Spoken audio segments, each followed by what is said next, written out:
Good morning, viewers. Welcome to another exciting episode of your favorite morning show. This morning, today being 23, it's just 3 days the swearing in of the president-elect Bola Ahmed Tinubu. But since yesterday, the renewed hope concert and a lot of celebrities from Buju to Nice to Ashake and the like, Timaya to also gracing the ceremony, gracing the stage to make people feel excited. So this morning we'll be bringing to you news update and also discussions ranging from politics to entertainment to sport and also lifestyle. But before then, Olajide Taufik Olamide, and have with me here my ever pretty and ever wonderful crew. Good morning, viewer. You're welcome to Lagos this morning. Of course, you know how we do it. Today promises to be more exciting than before. Hope you're ready. Of course, it's also weekend. Yeah. Happy weekend to you all. I'm glad it's Alo, so you're welcome. Yeah, it's the weekend already, but before we start the weekend celebration, let's take a look at the top stories. First, I will not disappoint Nigerians. That's coming from President-elect. I knew nothing about education sector before Buhari appointed me. That's coming from the Minister of Education, Adamo. Interesting. UK varsities fault ban on foreign students' families. We will assist Tinubu catch oil thieves, stabilize Niger Delta, coming from Tom Polo.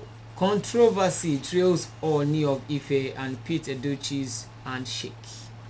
Don't be in a hurry to leave your parents' houses, VG Adams. And also, what we will remember Buhari for, Nigerians speak. Yeah, before we go into that, let's take a look at the traffic update in and around Lagos State today. It's been and the traffic update is so very sacrosanct and important to Lagosians moving around. Traffic update straight to Alausa Ikeja axis. We are still enjoying good movement within the length and breadth of the area at this moment. Inwards Mobolaji Johnson Avenue from Old Toll Gate, 7 up first gate, 7 up second gate, Billings Way to Secretariat intersection are good to go. The same applies to the return journey movement Nuruddin Olowo Popo to connect Otedola underneath the bridge, Japol House inwards Otedola under bridge, Governors Road, Governors Avenue, and are moving appreciably well. Stretch of Obafemi Awolowo Way from Barrack, Civil Defense, ShopRite, Coca-Cola Junction, Radio to Allen intersection, Balogu Oluwo to Ikeja underneath the bridge is still moving appreciably well, aside slight delay being observed by motorists at intersection, Radio and Coca-Cola Junction. Adeni Jones from Akora Villa, Aromire to connect Allen intersection is gathering momentum while the return journey is in excellent shape. Moving traffic is being experienced on Latif Jakonde Road from Omole roundabout towards Wemco Junction, Ahmed Junction, Agidingbi, Cabri Junction down to Mobile Junction. Movement has been noted from Mobile. Well, no form of impediment recorded at this moment. Okay, we have a high influx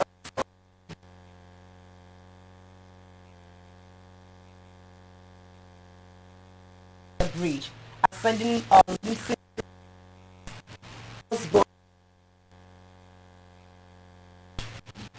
Pond Bridge descending is moving as expected.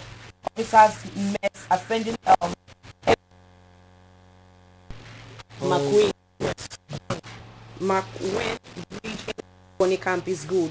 Return journey from CMS. Yes, as soon as we have more reports on the road, we'll ensure to keep you updated. Let's take a look at the newspaper front pages this morning quickly before we go into the top stories. The newspaper front page. I think we'll be starting with the Nigerian Tribune this morning. Yes, just at the top we have what we remember Buhari for, Nigerians speak. Lazy youth, longest ASU strike, Twitter ban, Naira to buy Naira, railway, border closure, banditry, and also second Niger Bridge. Okay, I will not disappoint Nigerians coming from the soon-to-be president of Nigeria, Tinubu. Buhari confers GCFRGCON on him. That's Tinubu and Shettima. On ASU, federal government releases white paper of visitation panel. Murder charges against Dogua. CJN swears in 39 additional election petition tribunals members. It's getting interesting there. Okay, tobacco kills 8 million yearly, coming from the World Health Organization.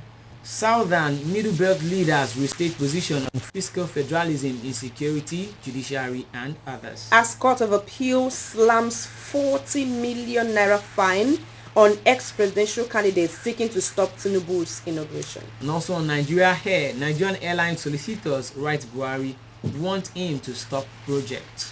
What Tinubu must do on Shell's $3 billion deal, planned out of Niger Delta. And Moving on to the front page of Daily Trust.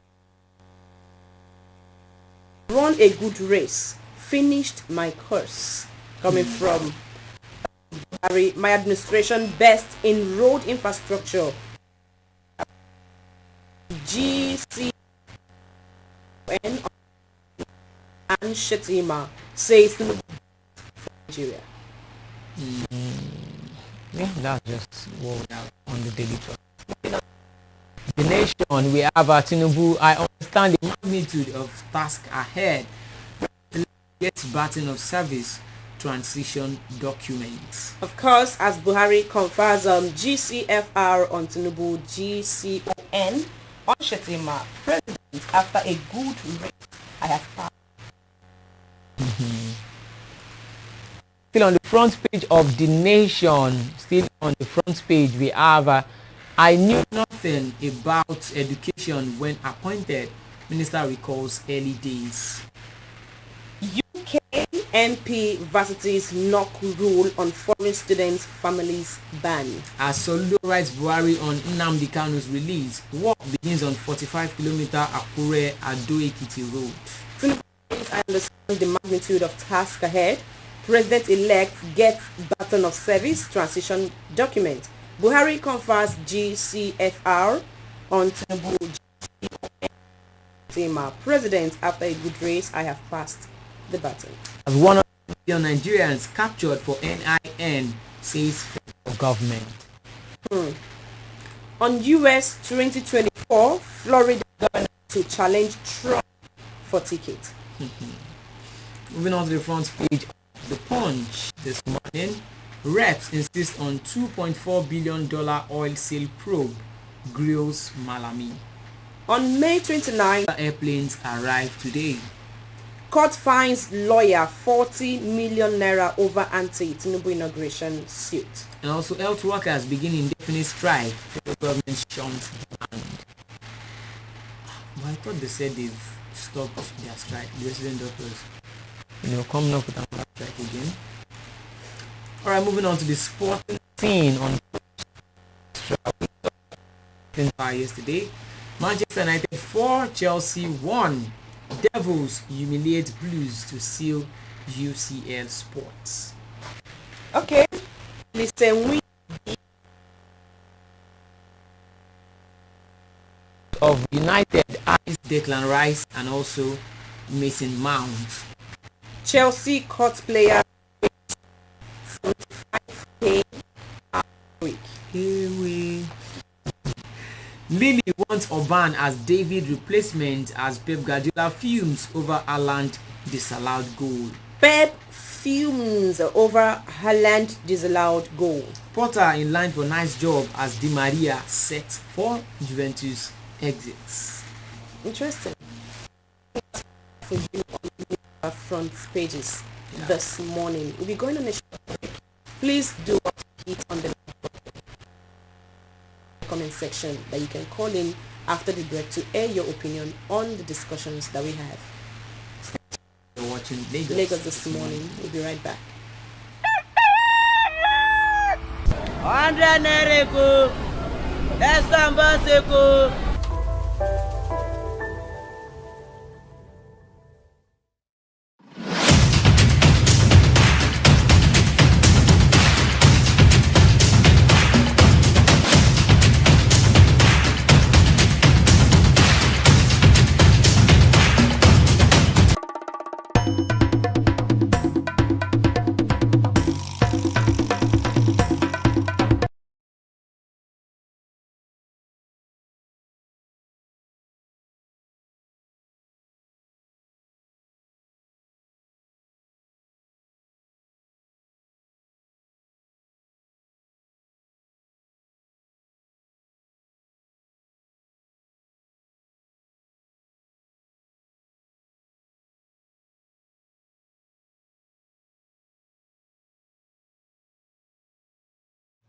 All right, guys, welcome back to the program Lagos this morning. So let's go straight into the top stories and the discussion for today. On the top stories we have, yes, I will not disappoint Nigerians. Tinubu, a lot of expectations are on this administration, on this incoming administration.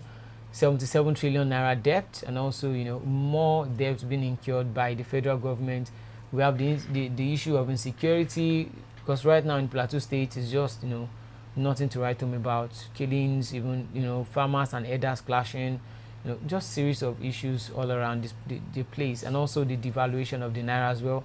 It has fell now to 760 naira per dollar in the black market. So I think the president-elect would be having a lot to handle. See, I always say this, right? Tinubu have come out to say, I won't disappoint Nigerians. Well, see, promise is a promise. It's easy to promise. It's easy to promise, but difficult to fulfill. Exactly. The same thing, I believe that when Buhari entered as the president, he didn't have a bad, what's it called, plan. A bad plan, for exactly. Nigerians. He had good intentions. He had good intentions for Nigerians, but then like I always say, I don't know if there's anything on that seat of power that, okay, you have a good intention, when you get there, something else will overtake you or overpower you.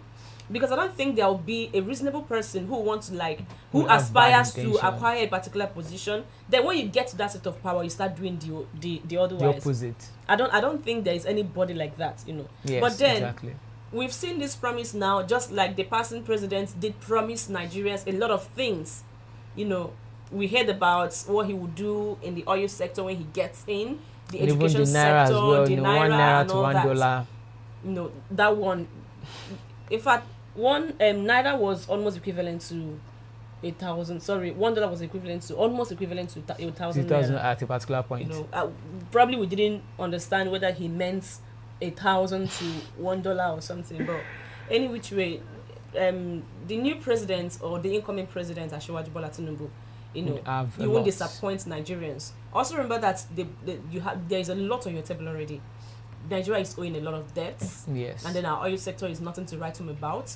The education sector is even a mess right now. I'm seeing the health sector too. The health sector is a total mess. That even if you're sick of any kind, you can't even trust the Nigerian health institutions to actually take care of you the way you're supposed to. As a matter of fact, most of our doctors have left Nigeria for overseas just to make sure that for greener pastures. And now we are seeing also a report whereby the Minister of Education says that he knew nothing about the education sector when Buhari appointed him. You can imagine appointing someone who has no idea of what he's going to an office for.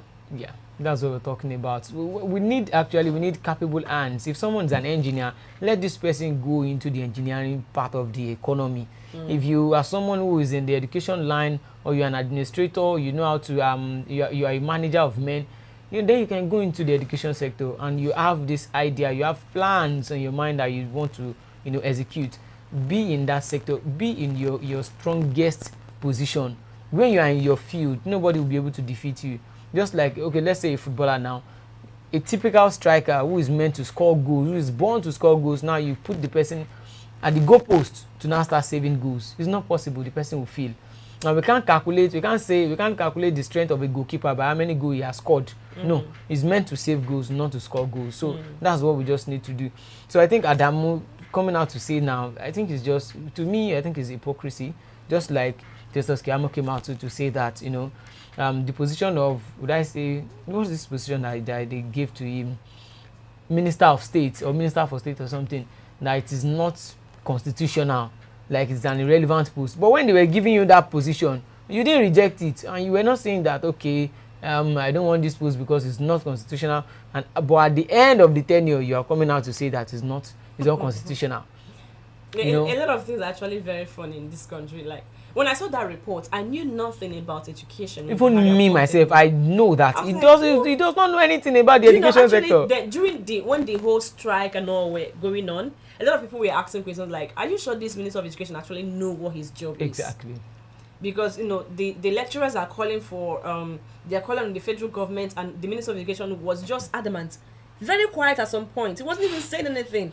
It wasn't even like, okay, let's liaise with these people, let's have a meeting, let's have a sitting. Nothing was going on. He was as quiet as anything that can be quiet. You understand? But okay, now he has come out to clarify that, please, in case you thought that I knew about, I didn't know it's Buhari's fault too. I didn't know anything. He's shifting blame right now. Exactly. Sometimes in this like, when you are found guilty, you tend to like shift you shift blame of like, it is not my fault, it's his fault. So why are you blaming him? You could have as well say, no, I can't take this position because I don't know anything about it. Yeah. Now you're coming to say you knew nothing because his administration is already over. Probably he's seeking for favor in this coming administration now. No, I'm saying I'm not the one who know. It's Buhari that brought me to this position that I knew nothing about. But even if you don't know anything about the education sector, let me also, you have to bring people who knows about the sector very well closer to you. Then you learn from them. Or could it be that, okay, he was probably, he wanted to say, I have grown or I have acquired knowledge in this thing. When I was coming in, I didn't quite know it, but now I have come to know some things because I devoted my time in it. Could it be that that's what maybe that's what he's trying to say? At times bloggers and also news outlets, they try to sensationalize the stories. But come on, the truth is, if you are appointing someone for a particular position, at least the person should have an idea of what he or she... The person should be a professional.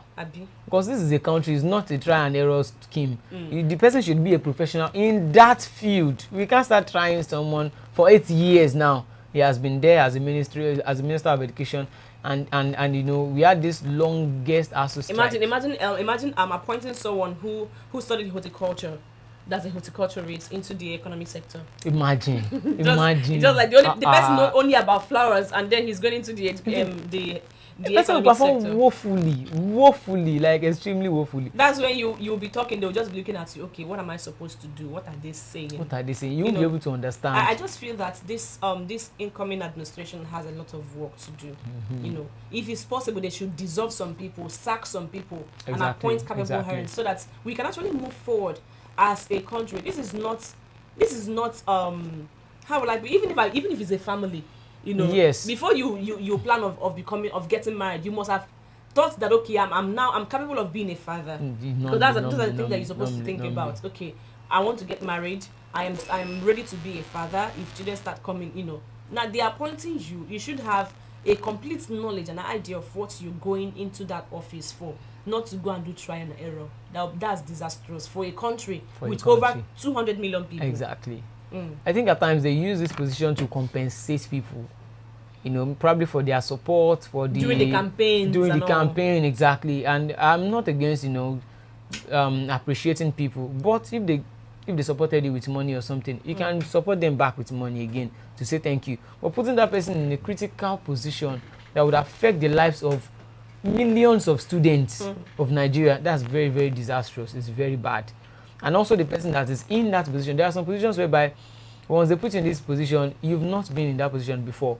You need to learn the position, learn how to carry out, how to blend with that space in the shortest possible time.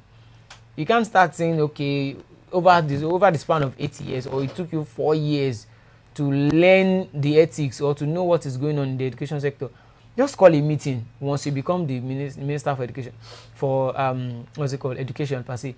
Call a meeting, meet with the ASU chairman, the head and stuff, deliberate with them. Among what they are saying, you have sense now to know, okay, these are your problems. Have they been solving these problems before? What are the issues on ground? How long have they been on ground? Okay, then look at the probability of you solving the problem. If you can't solve it on a scale of 100%, can we solve it on a scale of 50%? Okay, or can we say, okay, you want to collect your money, 1.1 trillion or stuffs. Okay, can we pay you guys instrumentally? Or, this is the state of the economy now. We need to do this. We just call the key people among those that are agitating. Call the key ones that they can obey. Call them and talk to them. Sit with them. Dine with them. Think with them. Allow them to suggest the solution. You just sit. Allow them suggest. So you and feel like, sometimes okay, don't to impose things on people. Don't just hear impose. their idea and hear. Sometimes a lot of people that you might actually think that they don't know anything. Yeah, they know a lot and they will have a lot to contribute. But sometimes we are in this kind of society whereby if you're in a position you feel that you've arrived, you don't want to hear from another person what they want to say. You want to impose. I think that is one of the problems too that probably our leaders on top there are having. As a president, you need to hear what the people that you are leading. You're leading, yeah. What exactly is their problem? You did mention something one time. Okay. You mentioned something one time, like, okay, you can come to a particular village or a community and probably borehole water might not be their problem, and you assume that this is what they need. Whereby they have stream. That's true.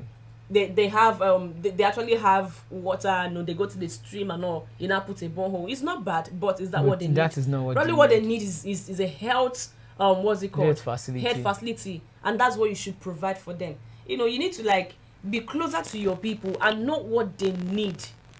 Even if you have been appointed to a particular position, there are people who have served in that capacity before you. Exactly. You need to talk to your predecessors. You understand? How they, roll with the people. You need to use their leverage as well. There are some people that where they stopped and where you should begin. Where you would begin. Exactly. We have some feedbacks this morning from our viewers. Thank you so much for joining our program this morning. Thank you. We have Ola Adewale saying, good morning, watching from Atlanta. Thank you so much. That name is a very popular name on this channel. We know you.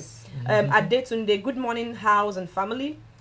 We always enjoy your programs. Wow. Thank you. I love the word we. That means he's not the only one watching. Yes, thank you so much. Yes. I'm having a problem with the audio. I think you can hear us now this morning. Okay. Funke Adeoshun, am I correct? Yeah. Saying, don't let me down. Don't let me down, no Tinubu regime. No insanity needed by me. Thank you very much, people. Don't kill me. I don't understand. Guys, hearing that from a minister for 8 years tells you a lot that contraction is a scam. He's always about talking about contraction. This Ola, they were always talking about contraction. It's just like, when they talk about the beginning of the old Nigeria thing, amalgamation of the Southern Protectorate and the Northern Protectorate. It's not as if they sat down with the people of the South and the people of the North and say that, okay, guys, okay, we think you guys should be together and, work things out. They just matched them together. I think against their will self. It's not as if they wanted it per se, or they sat with them or called them on a round table and told them, negotiated or let them or made them see the good side and the bad side and weighed it to. They didn't do that. They just merge everybody together. So now it's like some people are not okay with it, while some people feel like, well, we can actually cope with our diversity, even if we have a lot of ethnic groups there. We can still cope. We can still live with ourselves. And some people feel like, why don't we go separately on our ways? Why? So till today, some are still swearing for Lugard in his grave. That why would he merge the two protectorates together? So everybody was people with different ideology. Exactly, we were living differently in their own kingdoms.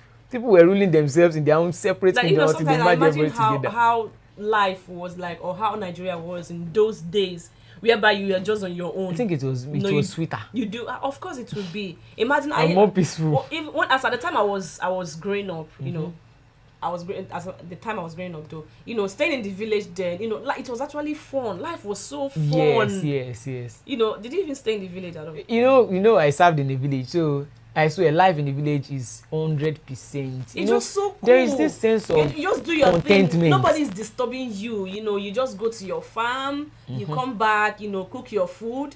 You have people, you guys will sit down on the floor, you know, it's just fun that way. Okay, we need to move and on. also, according to what you said before, I would like to, you know, make a reverse back to what you said, like what I said once upon a time like that. Because where I served, I had a project in mind that I wanted to do there. When I saw the place, there was no light. I made a research. They said since like 10 years ago, they've not been having light in that space. So I was like, then these people need light. To my utmost surprise, the light is not their problem. They don't have light too, but light is not their problem at all. They have their lanterns, so what they need their network is not too balanced. Their network is not, even majority of the time, till I finished my service here 11 months, there was no browsing network there. But browsing network was not really their major problem. I actually did a project, I did one project there in the school, but there was this project that they wanted because I met with their chiefs and just spoke with them to get their own idea. They said they would have appreciated a goalpost on their field. You know, there's this ceremony they used to do, New Yam Festival and stuff, where they play football matches. Wow. And they use bamboo stick as a post. So if someone can build a goalpost for them there, they would even appreciate it more than fixing electricity. Okay, so now, when you don't know the problem of the people and you assume that because you've been to a place and you are seeing a problem there, that's their major problem. No, I think you have to ask them what they need most. Exactly. No. So okay, moving on the show this morning. Please, there is a phone number in the comment section. You can call in. Let's get to know what you think. Nigerians telling the president-elect. The president-elect telling Nigerians that I won't disappoint them. And then Adamu, the Minister of Education, coming out to say that he knew nothing about the education sector when Buhari appointed him. Not before. He said before Buhari appointed me, I'll join. When Buhari appointed him, he knew nothing about the education sector. Moving on the show, we're talking about UK varsity's fourth ban on foreign students and families. Yes, they've reacted to the ban by the UK government that Nigerian citizens would not, Nigerian diaspora, Nigerian students would not be able to bring their families with them, and also from the student visa route, they won't be able to switch to the work stuff. So once you're a student, once you enter UK with a student visa, you just have to be a student till you leave. And after you leave, that's when you can now, probably process working there, then, working permit and stuff. It's not as if they will allow you to school and work at the same time. So they've, removed that stuff. So those schools are coming up to say now that every year they earn 41 billion euros from foreign students. So if they make this law now, you force the students to move to another country, which they would have to take this money to another country to invest in their economy. They can start going to the US, to Canada. This is exactly what you said the last time. It will really be difficult because these foreign students, they actually help grow their economy. They help grow their economy. Though there's no doubt that, Nigeria, according to what they say, that the dependents, the numbers of the dependents are now much more than the students per se. So, but there's this man, this doctor that was interviewed as well before MD Tiami was interviewed. They asked him the numbers of dependents now are now more than the students. The influx is just too much and stuff. Then the man said, Nigerians, as even Africans entirely, we love family a lot. There's no way an African man can just stay in one place and not want to have a family with him. That's the way we can cope with the environment and stuff. Except they want them to start familiarizing their people like that, And also those dependents they are bringing, is not as if they are wreaking havoc on their economy. They are also, working, they are contributing their own quota to the economy and stuff. And, they are making a lot of money and lots from them as well. To be factual now, Nigeria is not even the highest. We have the Chinese there, we have the Indians there. They are much more than Nigerians. But it's just like, I don't know if there's anything between, against someone or somebody. Okay, moving on. Please, we are waiting for your calls and your contribution this morning on the show. You're still watching Lagos Lagos this this morning. morning. I will assist Tinubu catch oil thieves, stabilize Niger Delta. Coming from Tompolo. Who is Tompolo exactly? Okay, I think yeah, Tompolu is I think an ex Niger Delta militant per se. So he's no more a militant now.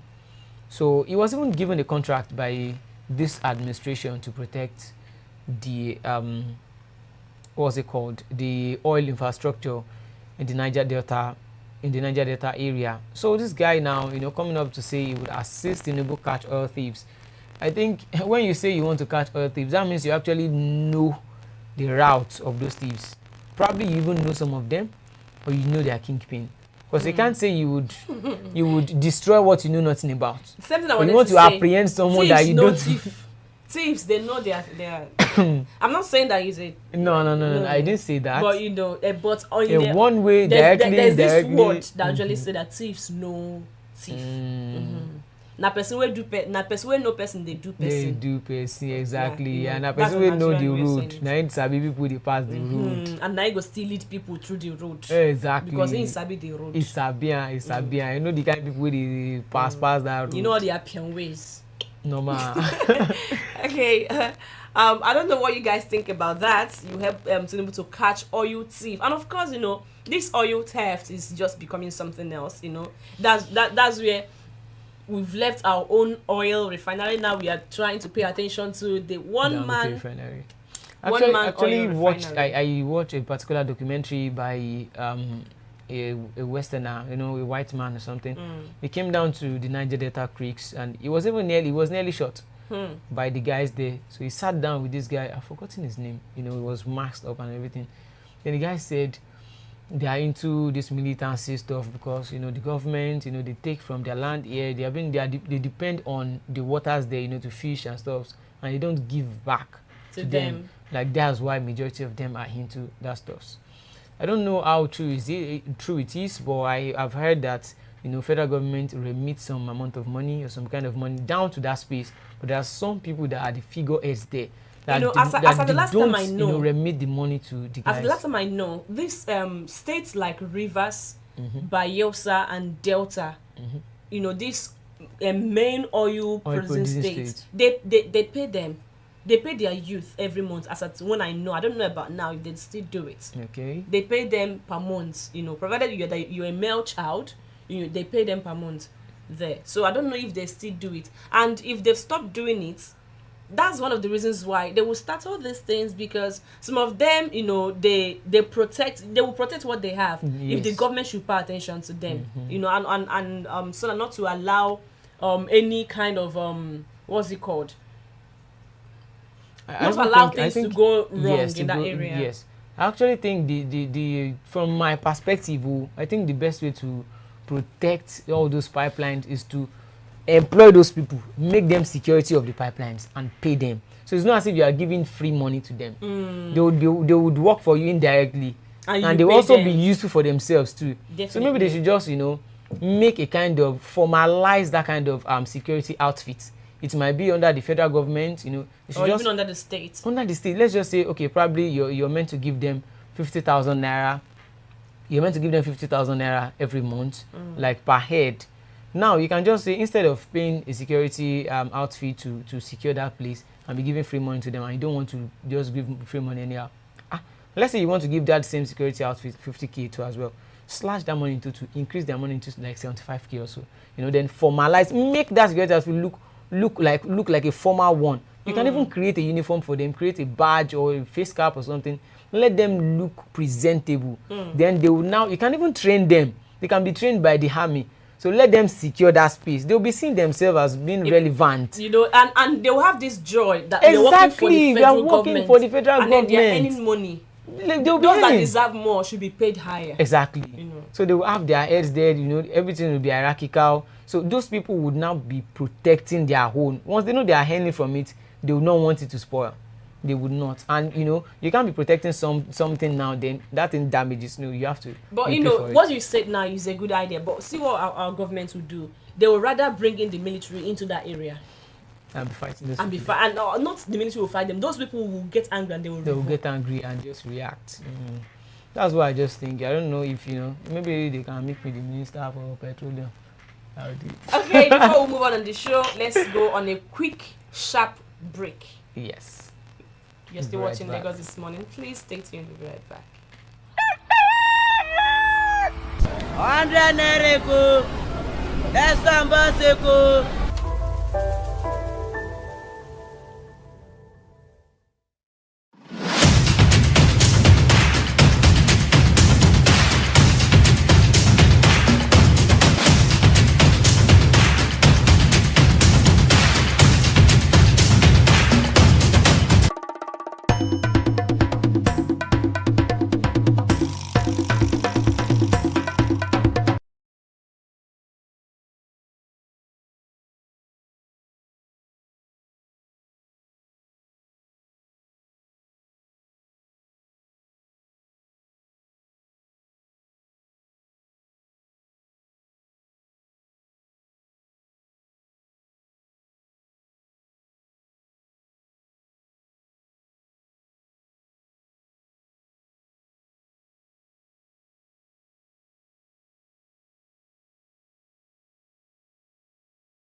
All right, guys, welcome back. You're still watching Lagos This Morning. Please don't forget there is a phone number in the comment section. You can call in. I hope you will not wait for us to call names of people that are supposed to call in on this program today. We're waiting for you. We're waiting for your feedback. Gladys Chisom calling. Okay, Gladys Chisom said, Olamide, that's why I love you. Getting love on Shodo. You always have solutions. Sadiq or Okay, that's fine. Yeah, that's beautiful. At Moving on, they get person where they appreciate me. Moving on, controversy trials Ooni of Ife and Pete Edochie's handshake. Nigerians and controversy. God, now I've seen a lot, thousands and millions of reaction on this particular topic, on this handshake on Twitter. Yesterday, even some people that even expect to say something nice and something, would I say, with a sense of diplomacy. Do we have a video? Do we have the video? Oh yeah, we would have loved to see the video. We would actually play the video for them. Okay, we would love to see the video. Please, if you get the video, please play it, because I really want to I want our viewers. Have you seen the video? I've not really seen it. Wow. I want our viewers to see what happened. I've seen the video over and over and over again. You see, what really happened in the video was like, they met at a function. It's not as if they were in any palace. They met at a function. Ooni was sitting down. Then Ooni stretched his hand and he shook with Pete Edochie. He greeted him according to his own tradition. Not even his own Yoruba tradition. No. According to his own tradition. And some people were like, he should prostrate for Ooni. I was just like, number one, wait first. If you use age, normally, Ooni is 47 years old. Pete Edochie is 70. Pete Edochie's first son is even older than the Ooni of Ife. That is number one, age-wise. Now, it's not as if Pete Edochie has gone to Ooni's palace to pay homage. If you have gone to someone's palace, even if the person is 5 years old, you have to greet that person in the way you would see as a respect, because you are in this person's space. And also, had it been that Ooni has gone to his own space as well, you will greet him according to his own. But it's just like you are meeting on a neutral ground. You can hug, you can greet anyhow. I don't see anything special in that thing. So some people are just like, you can't greet him like that. Is this, is that? See, Nigerians are just normally controversial. We just like bringing issues out of nowhere. We just want to bring up issues. See, okay, I'm seeing a comment by Mr. Damian Osas. Mr. Damian, we are always looking forward to your comments and your call every day on this show. Thank you so much for coming on board this morning. What did you say? Yeah. What did Mr. Damian say? Yeah, he said, what's up, guys? Gladys and Lamde. How you lads doing? I think the Ooni of Ife issue shouldn't even be argued. Exactly. Even Ooni is not complaining. I bet Edochie is not angry. You know Nigerians now, Twitter users especially. Twitter. Those people. They too like bars. God, if there is no disrespect to reality, why are Nigerians making a fuss about it? That's just Nigerians for you. Especially Twitter people, they love violence. Where there is no violence, they will create one. I did say something to you yesterday. You know, there is, even if Pete Edochie should prostrate, he cannot prostrate. Who will carry him up? Number See one, the size of the man. For him. No, I'm just saying, because let's say he had to prostrate, or he should prostrate as because he had to greet Can't even a prostrate. king. It's outside Who now. carry him up? See have you seen the number size one. of that man? Yes, and Yorubas, we respect elders. You can't ask that kind of elderly person to prostrate you. It's not possible. Even to bow. Some people tell you, no, don't worry. No, you don't bow. That elderly this thing, even if you are just few years older than the person, we have to give it to you. And also, I'll bring it to home this way. I don't know if we have Igbos watching. There's this thing they say in Igbo land. An Igbo man... Lady says she can't call in. She's at work. Oh. There's this thing they say in Igbo language. An Igbo man does not kneel or bow before any human that is not God. Yeah, I know about that. So, and you know, once upon a time, Pete Edochie was the one that came out to say that an Igbo man is not supposed to kneel down to propose to a woman. And now you expect someone that said that kind of thing to kneel down or to bow down to many guys, in fact, that proposal of a thing, who made that law that men must kneel down to propose? Who made that law? I should be asking you guys. Why are we, and you know, please, men, we should stop kneeling down now.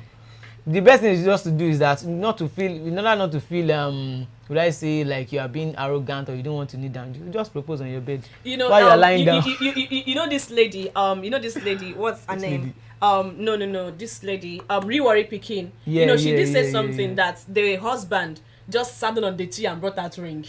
You know, come on, that is an odogu. Odogu, yes. An odogu don't kneel down to. He don't kneel down. That is not God. How can you don't kneel down? But you don't kneel down. Don't kneel down here. You guys will have issue in time to come. No, I'll lie down. I'll propose on the bed now. This pet, wow. Or you just put it inside ice cream as you're like, what's this? Yeah, put it on your finger. Yeah, I'll put it on your finger. Okay, this Pete Edochie and Ooni of Ife is not even a matter to argue about. At all. You know, they are not. The king himself is not complaining. So why are Nigerians dragging what they're not supposed to drag? Exactly. It's just like what Mr. Damian Osas said on the comment section. I think you can. Okay, let's take a look at the video before we read out Mr. Damian Osas' comment. Okay.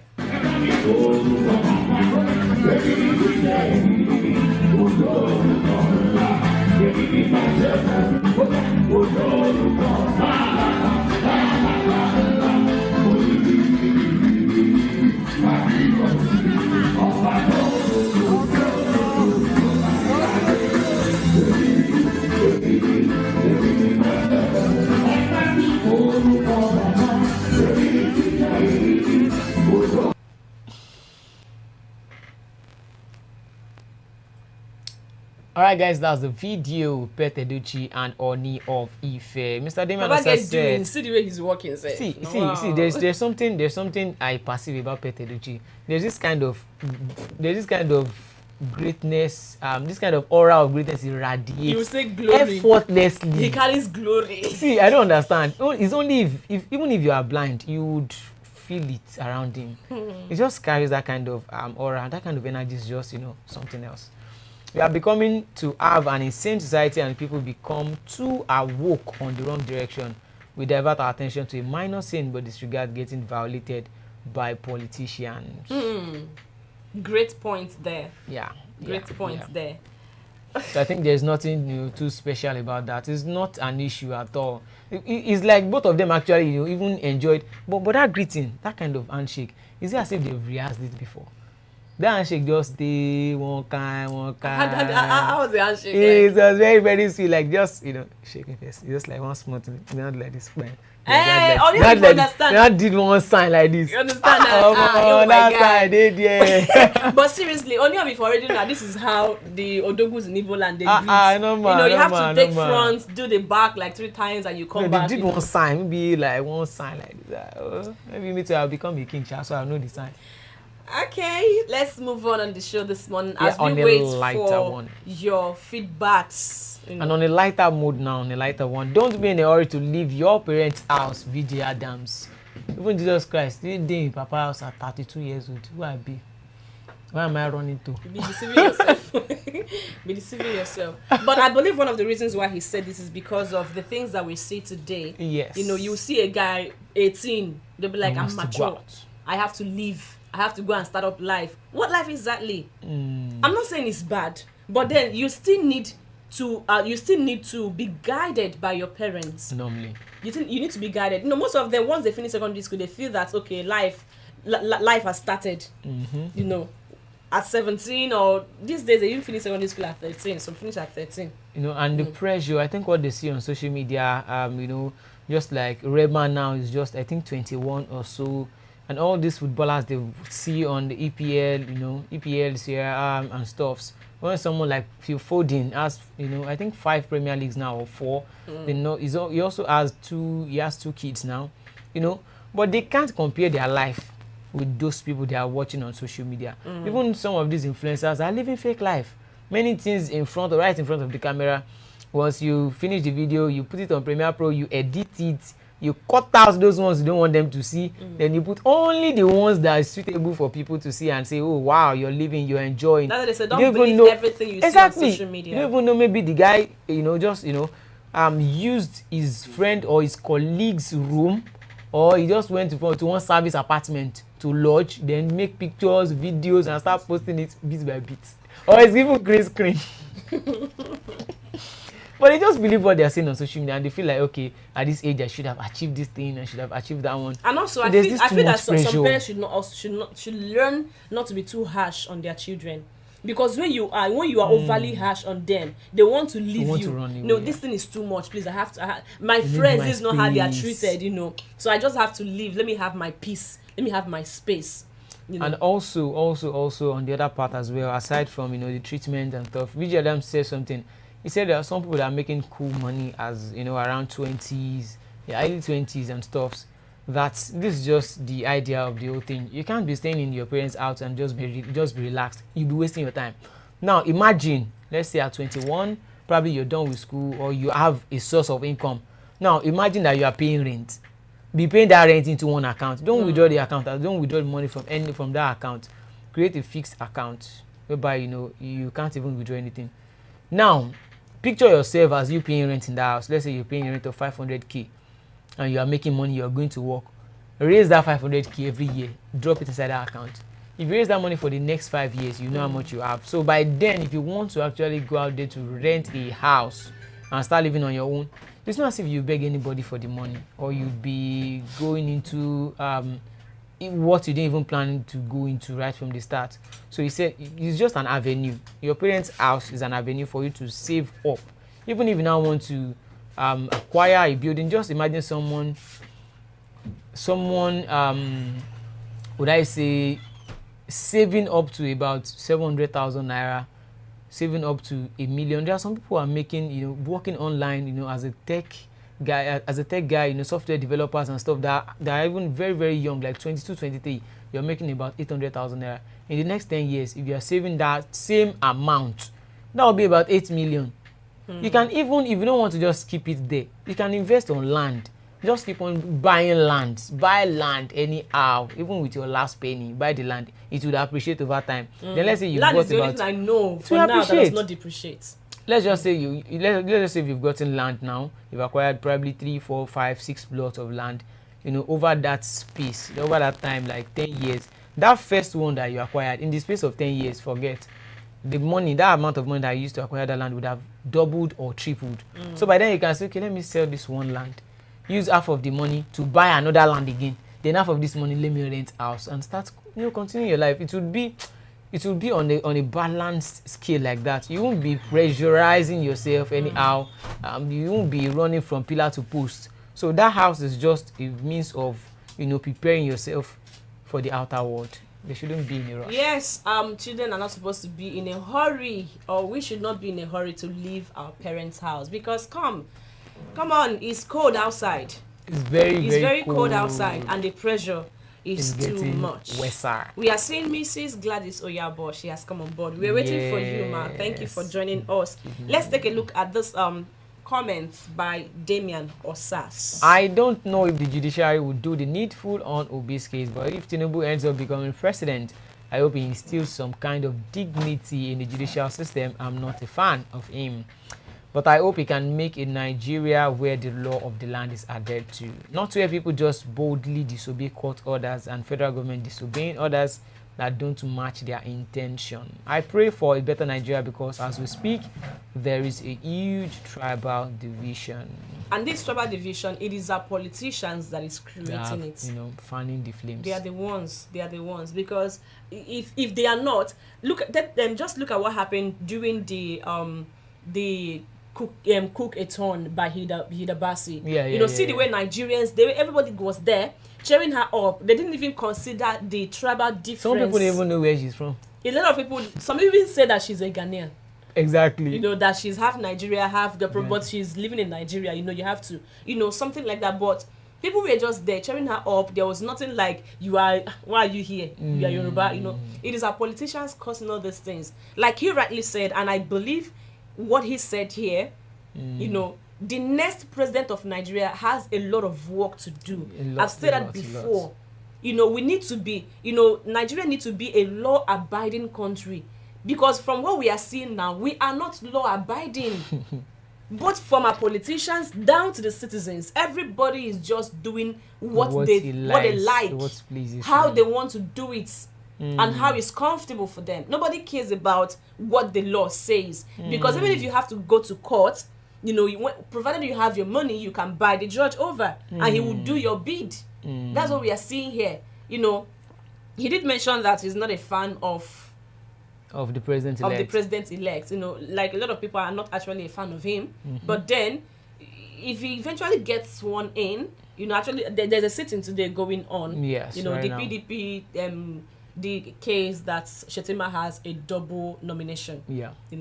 But I actually saw a headline this morning whereby someone says, we are not scared. We don't care what happens. We still know that Tinubu is going to be the next president of Nigeria and all. But whoever becomes the president should give us a country where law is actually law. Where people will when you hear, I'm suing you, you'll be scared. Not I will sue you. Well, let's go now. Exactly. When those people you have in power, you call them, and stuff. Yeah, we have series of comments. Dan said, now when I come up for house, now I know. He say he get many things with my parents they do where they don't tell me. I swear. Okay, I wasn't prepared for the bills. And as a bachelor, is even more crazy because the feeding alone is something else. Yeah. Don't hurry to leave home. Don't worry. Don't be in a hurry to leave home. When you're growing up, you just feel that they're disturbing you. I need to leave. Okay, fine. Let me bring myself. I was 17 when I left my house. Wow. I was 17. But I didn't leave because I was angry. Actually, immediately I finished secondary school, I got a job. I finished secondary school. I did computer training. And I got employed in a company at 17. Funny, right? In Nigeria. I got employed in a company, and guess how much was my salary? How much? 7,000 naira. Oh, wow. I was being paid 7,000 naira. And funny enough, I utilized that money. I saved money. I wasn't even concerned about clothes. Clothes was not my problem. I can wear anything at any time, but of course I can't be naked. I love to cover myself. I love covering up. I was about asking I love covering up. No, I love covering up. From onset, So I started working, earning 7,000 as salary. But even at that, I always go home. My dad will always call to know, okay, once it's 8 o'clock, they don't bomb you inside the outside now. A good day inside. In fact, once we close from work, 6 o'clock, I'm already rushing home. Wow. I wasn't even living with them. The company I got a job in, they gave me an accommodation. Funny, right? And I was just 17. It's quite funny. Okay, so, but then, when I eventually got into school, I started realizing that, come on. There is, see, this thing, to leave house, no be child's play. Then during my IT days as well, my dad wanted me to come back home. I insisted I wasn't going to come home. I want to stay. I want to just walk. I don't want this someone ordering me and all that. But funny enough, my dad did? What did he made contacts. I got to stay with family still. And those people did not stay. It was even better for me to stay in my own house than staying there. Because they didn't give me one single breathing space I did not have. And I felt they were maltreating me. But today, I can tell you that thank God, though, that they did what they that did. they did what they did. Wow. If not, oh my goodness. If not, you go down. Thank you, Jesus. You're not carrying go where you don't know. Thank you, Jesus. No, it wasn't funny actually, but as a young person growing up, you shouldn't be in a hurry to leave home, and you must always listen, because but you know the pressure too. When the pressure comes, just like me personally, my experience, the pressure right from time, my dad is not someone who would allow you to just sit down, doing nothing, just pressing your phone, watching TV. We had TV, but they don't born you well. How you want to go on the TV? You just wake up now, brush your teeth, and go and sit down and be watching TV. He would ask you, how much have you earned today? What has been your impact today in your immediate environment that you want to watch television? Those people you're seeing on that TV, they've paid money to publicize what they're showing to you, and you are sitting down watching that thing. How many people have you seen watching TV this morning? Your mate and Oshodi, your mate, he go lecture you, so tell you go come enter house, what do you think of your life? Okay, let's read. I saw a comment that is actually somehow emotional for me. I don't know. From who is that? From Mr. Damian Osas. Yeah, he said, I left home very early as an orphan. I didn't have a choice. Guardian was making me see I don't think there should be a rush in leaving home. That's actually because that comment make me to remember the story my mom told me. Yeah. My mom, the both parents died when she was still very young. Small. I think as she said that when she was 7. Wow. So growing up all by herself, they were only girls. There was no male child. So growing up like that was, sometimes she would tell me the story. She would cry when she tell us the story and how they got to stay with their step brother and the wives and all that. It was hell, like hell for them. I kind of relate, not me, but from what my mom usually say and how she's always emotional saying it. Relate. No, oh my goodness. Okay. Yeah. That kind of, being an orphan and stuff. Even though I can't relate 100%, I can relate 50% half. Even one, if you've lost one of those, parents, no be joke. Okay, moving on the comments that we have here. Mrs. Gladys Oyabo said, absolutely correct, dear namesake. That truly have a lot to put in place. They truly have a lot to put in place. Saint Nick, who cares? We from South and South doesn't see ourselves as Nigeria. We are just waiting for a chance to leave Nigeria. No, wow.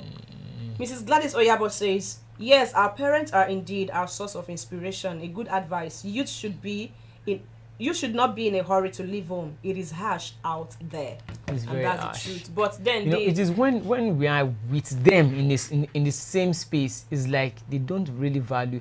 It's not as if they don't value the children, but when you clap for a child too much, or you show that this child is doing well, he would misbehave.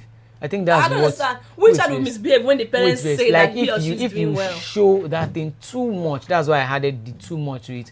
Many people out there are prone to misbehaving, but this is it. While I was growing up, stuff. No matter what I do, I will know this thing. I've gone extra mile to do it. They won't even tell you in your presence that you are doing well. But it is in your absence they will be telling that black boy is really doing well. But they tell you in your presence, you feel like I've arrived. So it was when I now left that position, the feedbacks I was hearing from some other people at home, I was not feeling like I don't do it with that. No, actually, like okay, probably because I grew back now, you have more respect. Probably because I grew up with my grandma. Any small thing I do, she will applaud me, and it was making me want to do much more. But there's one thing I know that I didn't know how to do until I got into school. Wow. Even when I left my house, I was staying alone. It was really difficult for me. That's washing of clothes. It was like this is suffering. I saw it as suffering, like the height of all suffering is washing clothes. When it comes to when I was growing up, my dad, my mom, they would give you responsibility right from 2, 3, 4. Everybody knows what he's supposed to do when you wake up. If you don't do it, then the punishment. Everything is attached to punishment. You know the rot of not doing what you are assigned to do. They would ask you first, okay, why didn't you do it? Were you busy? What were you doing? Okay, you were sleeping. Wow, beautiful. You go collect.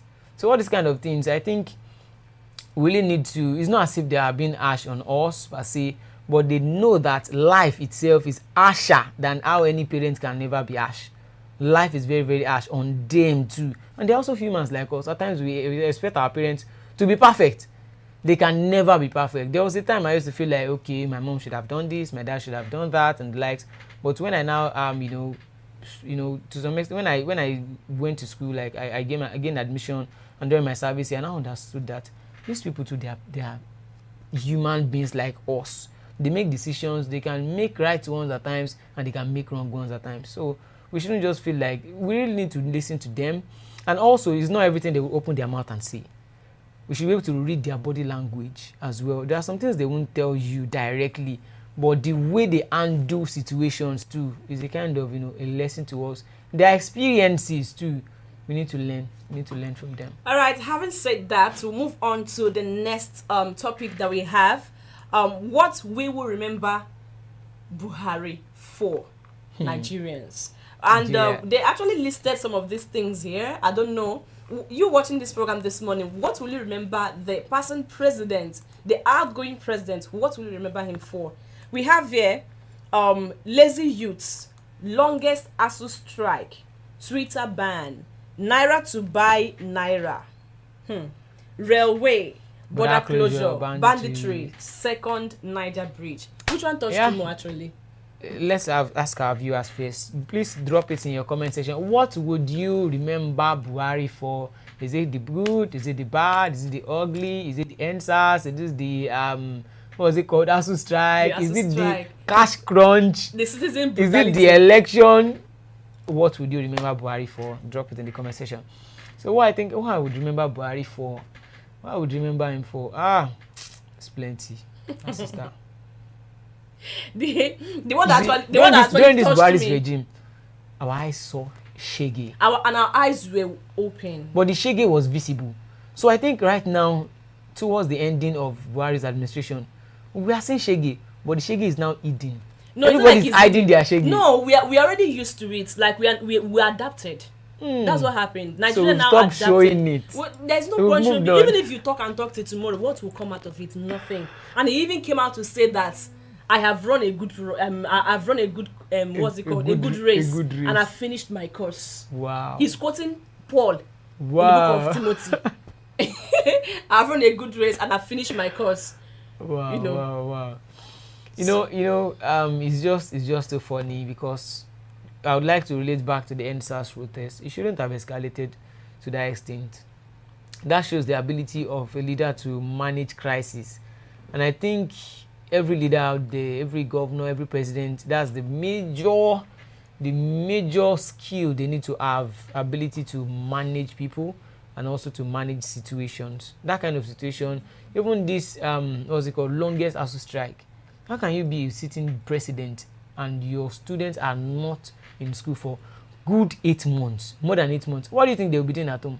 Okay, security would increase. Let's take a look at our viewers already dropping what they remember our dear president for. The outgoing president. Emma Samuel said, NSAS will never be forgotten. Damian Osas, Buhari is the worst president to ever rule Nigeria. I don't even care the little he did. His scorecard is bad. 2010-2020. I am a big fan of the judiciary holding its value. But Buhari made the Nigerian law look like pure paper. Dude disobeyed the court countless of times. Okay, long story indeed. Law of karma is real. We are all going to our result sheets displayed before our eyes. Gladys, my Emma is not Emma. Emma. Okay, Emma. Okay, his name is Emma. Okay. Okay, Emma. Mr. Damian She's a lady. Okay. Yeah, okay, yeah. Emma. Oh, so sorry about that. Damian Osas.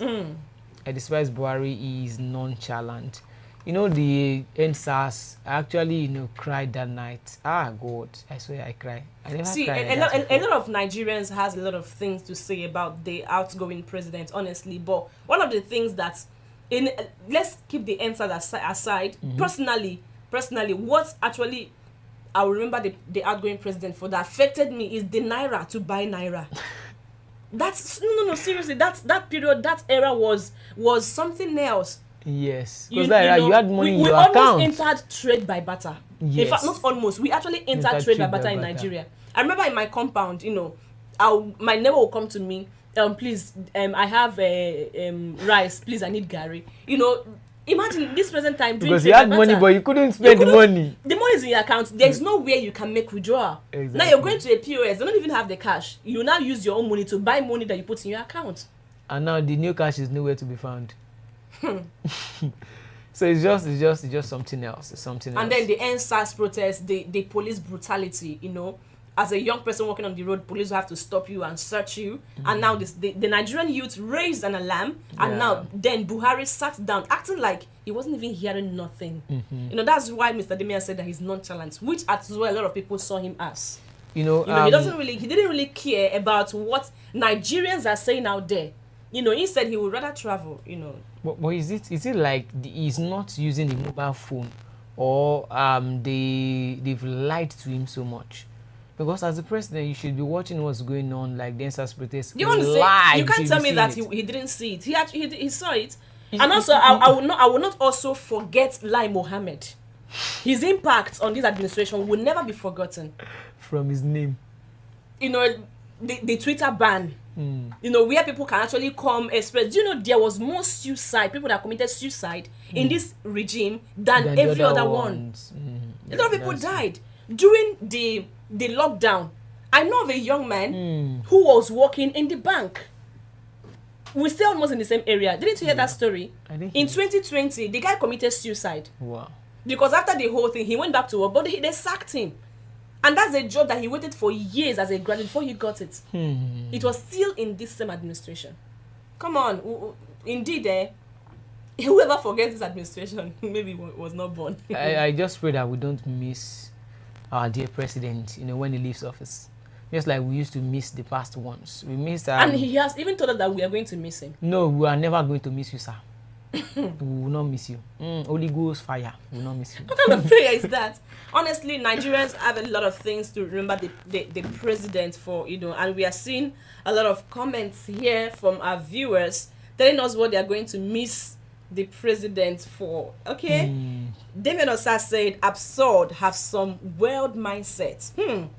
Okay, we've seen your name, Emma. Thank you so much. Mr. Damien Osas, if you guys know how much debt his regime has incurred, I don't think any regime in Nigeria ever got so much debt. And that's the truth. That comes down to what Shehu Sani of Kaduna State said. He said that he wants to remind the president of the promises that he made that he was unable to fulfill, and the things that he's leaving behind. Debts. Series of debts. Yes. And the annoying part is that he's taking those debts and we're not even seeing what the debts are being used for.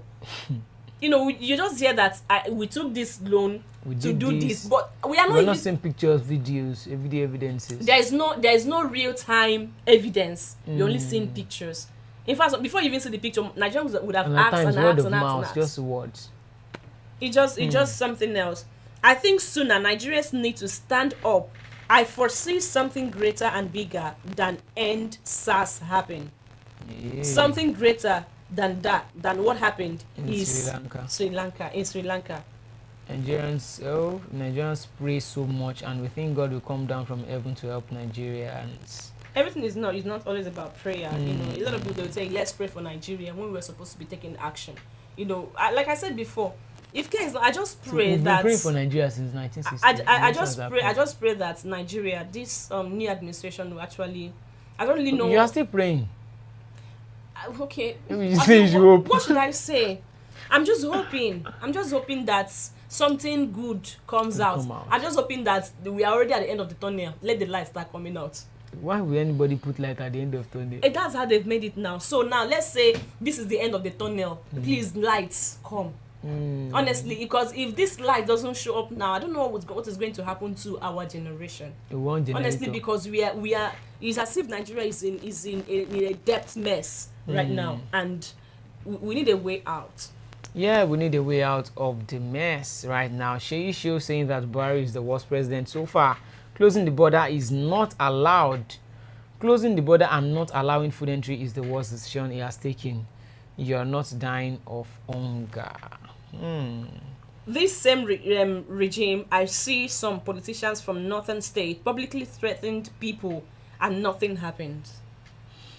Yeah, I think that's just one thing we are expecting the incoming administration to look into. We have to make people, be afraid of the laws of the land. You can't just break the law anyhow, tell people to go to court because you know you have a connection with the judge or with higher authorities that would influence the judge to, give you a judgment that would suit only you. So something like that, I think we should have, the fear of the law should be instilled back. It shouldn't be like this present administration. It shouldn't be like that at all. And also, we need to look at the education sector and also the health sector. If Nigeria had a very good education sector and the economy is okay, we wouldn't be saying anything about this MDT issue. Coming out to say Nigerians are not, going there to study, but they are going there to work.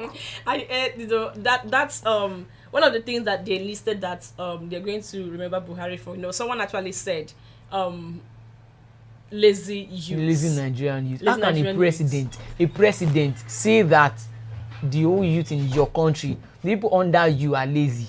It's very, very wrong. It's very, very wrong. There's a way you can actually say it. You can say, okay, they are industrious, they are entrepreneurial, they have this spirit, but you're still expecting them that he's still he's envisaging that they can still go further, they can do better, there's room for improvement, they can do more. You can't say the opposite. You can't just negate everything they are doing. No, you have to feed forward, like, okay, they can do more, you're expecting them to do more, not they are lazy. No. Okay, well, one of the things too that just come to my mind now that I'm going to remember the president for is just the headline that I saw a few minutes ago before we started the show that we actually pointed out. An administration whereby a minister of education was appointed. And he comes out to say that he knew nothing about the education sector before he was appointed. That's actually like, what is this? The only person I can say that this person knows about that sector is only someone like former governor of Lagos State, Fashola, Minister for Works. When I heard, okay, he's Minister for Works, I was like, that's the kind of sector that fits him very well. When it comes to infrastructure, give it to him. But it's not like, okay, someone like him now, they now put him in, what was it called, in one kind of agricultural sector. I just feel like, how can you put a square peg in a circle, in a hole? It will not enter, it won't fit. You just keep on struggling to fix it in, it won't. So I think this incoming administration, I want them to use people according to their strength. Not, okay, you've worked for me during the election, okay, just go and become anything you like, or just put anybody there. Shouldn't be that way. Should have professional hands. Mr. Damian Osas said the availability of doctors to patients in Nigeria is definitely at its worst during this regime. Yes. More than 20,000 medical practitioners have migrated to greener pastures. Yeah. And that's the truth. We saw that play out in this administration as well. Everything about Buhari tenure is a disaster. My goodness. These same politicians will be calm when they visit diaspora, but get to Nigeria and do like gods. Yes. When they get to an environment whereby there is rule of law, you can't do anything. Institutions are greater and more stronger than the politicians. You will obey the law. But right here, even the politicians are dictating what the institutions will do. When they are the ones, when we say separation of power, the powers in Nigeria are not really separated. It's just on paper. When those judges and legs are still under the payroll of the president, they won't want to, and they are being appointed by these same people. They won't want to do anything that would, negate the interest of their employers. It's not possible. So if there is a particular body that actually, employs these judges, take care of the people in the judiciary system, I think they need to cut. There should be a line, a dichotomy between the executive arm of government and the judiciary. There should be a very big line, a bridge, be very long one between them. They can't be directly closely related like that. When you make someone a chief judge of Nigeria, and this person, the person's secret very well, you've done everything for the person owes you a lot, and you make the person the chief judge, the person can never say the truth. He will never ever say the truth. It's not possible. He's indebted in you. All right, it's just in a matter of hours, the present president of the Federal Republic of Nigeria will be exiting his office. Of course, we saw yesterday he has already handed over the what they call it, the transition documents and the baton. He has already handed it over to the president elect. Even though some people are still asking, like, I think all these things are very necessary. I think that's just the handing over process that has been done. The inauguration is just a ceremony. And we're also seeing some musicians now, storming Abuja. That will be performing on They've been performing since yesterday. Oh, since yesterday. Interesting. I also saw that one other person, I've forgotten his name, he rejected the offer. Udumodu Black. Yeah. But why would he reject? Like, your president, called you. Nothing is actually trending. I just feel like Udumodu Black rejecting it. Well, from my perspective, it's business. Even if you are my enemy, shall they give me business? Let's still continue making money. You can be enemy somewhere else. When I saw that, even if I don't buy into your ideology, when I saw that, I felt okay. Probably this administration affected this guy personally, or you understand? Maybe there is something personal about it. Because, come on, I wouldn't want to say more than this though. But this administration actually affected more people than those that actually gained from the administration. I believe it affected more people, and I think we don't need to mix business and emotions together, because there's no way.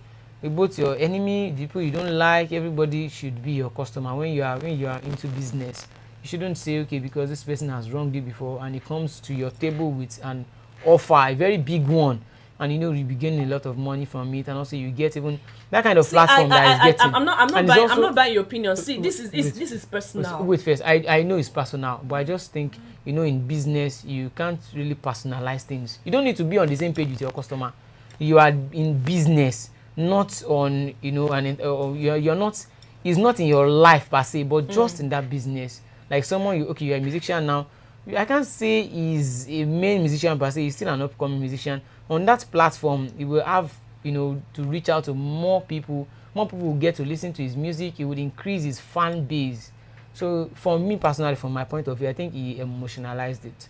And there's no emotion. I don't Even when it comes to politics, I don't see any emotion. That's what I think personally. I don't know what he has personally. Against I don't think there is emotion there. Maybe he doesn't just want to. Someone is asking the question: why didn't they call fans? They can't call fouls now. But why would they call fouls? Why can't they even call his him? dad has been saying shaggy from the previous government. They should have called him as well. First, as this personal, I won't say beef, but personal indifference with the present administration. In fact, with all the old administration. But this one actually show him more shaggy than the than the other ones. During the NSAS, he was almost at the forefront. Yes, he was everywhere. Even this NSAS memorial and all that, he was just there. And then Mr. Macaroni, come on, he actually saw shaggy, even himself though. At some point, they arrested him. Put him behind that car. True. I don't know what they call it, that van. And all. So, like I was saying before, it's just a matter of hours.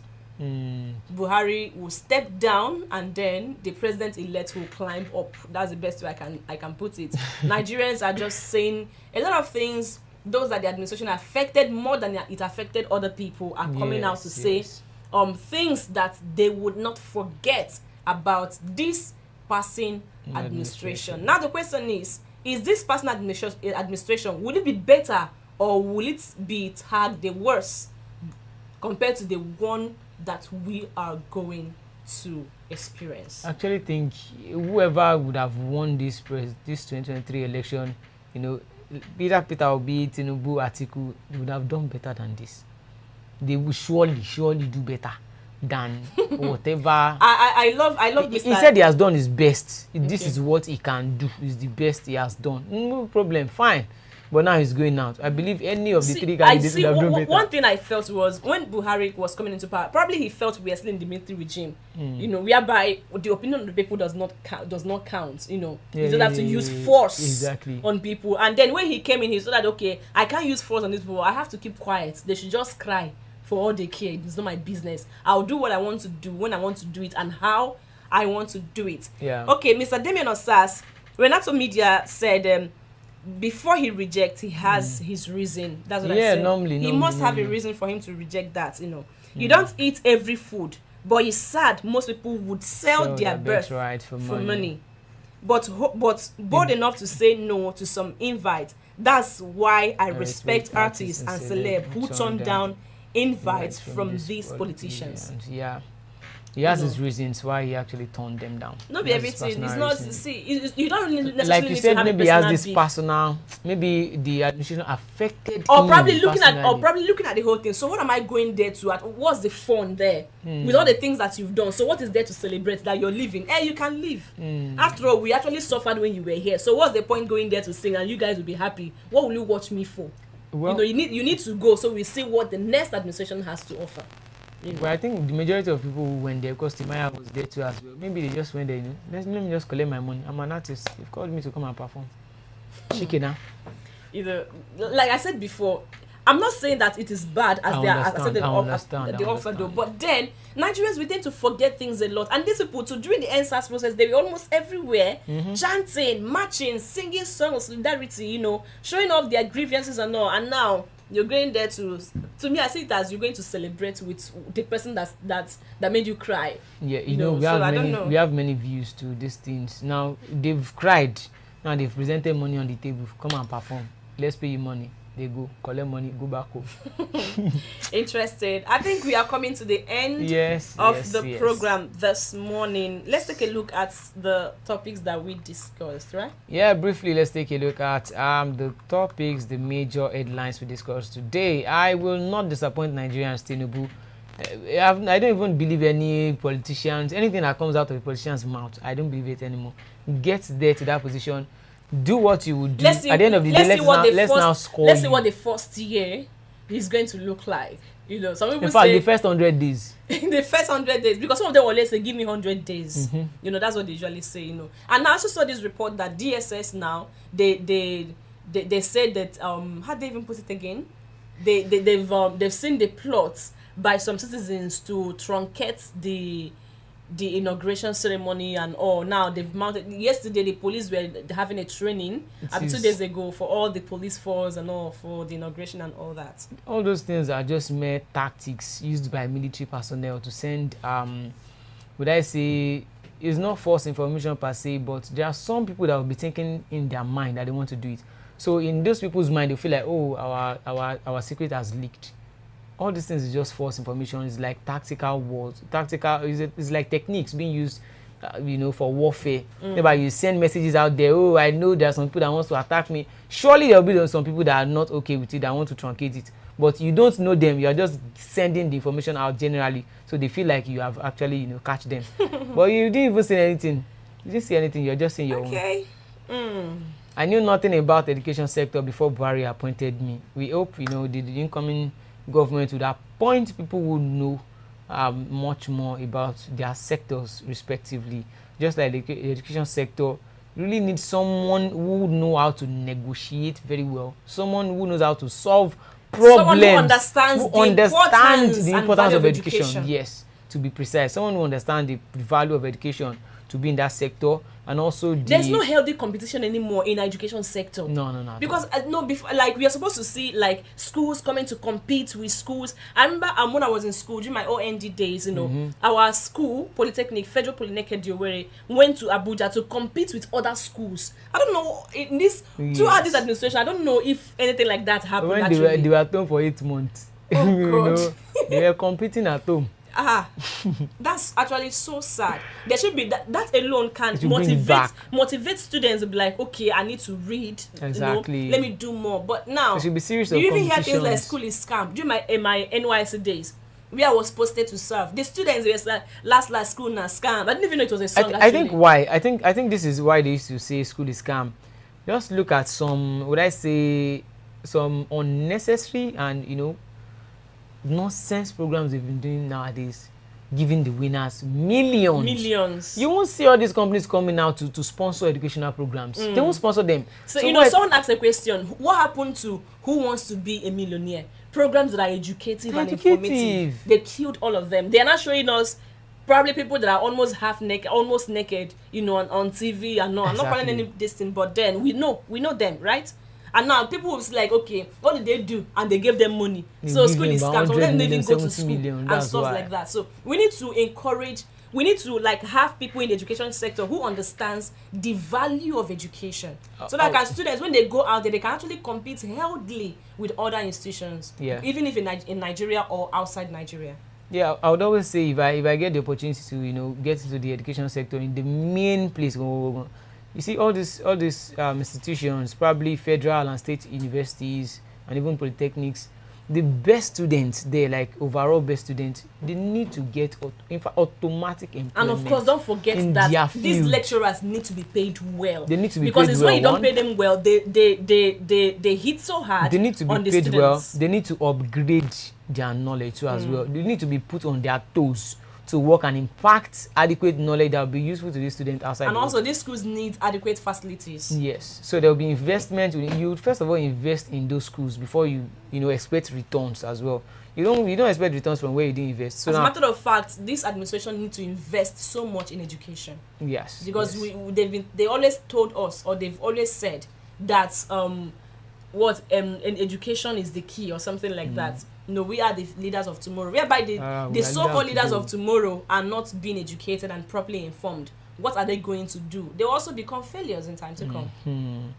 Yes, and also will assist Tinubu catch all thieves, stabilize Niger Delta, Tompolo. I believe some people, someone, somehow, somewhere would have heard my idea, and if you can give it to them, sell it to them, let them do that kind of thing instead of tagging these people as militants, giving them bad names. Revamp their name, make it look beautiful, monetize it for them, make them a security outfit so they will protect what they have in their own space and make money out of it. You can't damage what you're making money from now. You know that the money will go down. And you make them say, okay, if this thing get damaged, then we'll deduct out of your money. If possible, withdraw, put less military people in that area so that they will not feel threatened. They should be the ones to, yes. So they won't feel threatened, because the more they should work together. The more you put military people there, they will feel threatened, see them as threat. They can clash, and that's yes, they might be clashed. They also the controversy surrounding Ooni and Pete Edochie's handshake. There's no issue in that one. Okay, don't be in a hurry to leave your parents' houses. Advice from VJ Adams. Okay, don't be in a hurry as a child or as an adolescent. Don't be in a hurry to leave home, because it's cold outside. It's very cold. It's so cold outside, man. By the time you don't have money to pay rent, you have to start putting your hands. It's only parents. Feed as well. Feeding alone. Clothing. You have to start putting your hands in some probably dirty places just to make sure that you get the things that you need to take care of yourself. All right, so we'll be rounding off by looking at some comments we have. Ola Adewale said, remember Nnamdi Kanu 3 is here. It's also part of the administration issues we've been talking about. Gideon, that's why before AI, artificial intelligence, social media don't spoil everything. Technology is taking over education. Rule of law does not exist in the contraction, and an innocent man was kept in jail. What a shame. I think this AI of a thing, if you don't use it right, it will destroy people's mind, like for real. But now, if they depend too much on artificial intelligence, people will use their brain lesser. That's just my opinion. All right, about that. We've come to the end of the program today. Thank you so much for being part of the program. Ola Adewale, Gideon, Mr. Damien Osas, Renato Media, thank you so much. We also have Mrs. Gladys Oyabo, Gladys Chisom, Emma Samuel. Who else do we have? Dan. Saint Nick, Dan, and Chinyere Manuel. Thank you so much for being part of the program today. We appreciate you a lot. Thank you. Thank you very much. Till we come again tomorrow for the weekend edition of the program Lagos this morning. Don't forget that Flip TV drops amazing content. You can as well follow us on all social media platforms. You can as well follow me on my Instagram at I am Zubiglad, and also on Twitter, Gladys Nzubechi Alozie on Twitter. You can also follow me on Twitter at Olajide Olamide. Thank you so much for always being part of this program. Bye for now, and have a lovely day. 100 naira, let's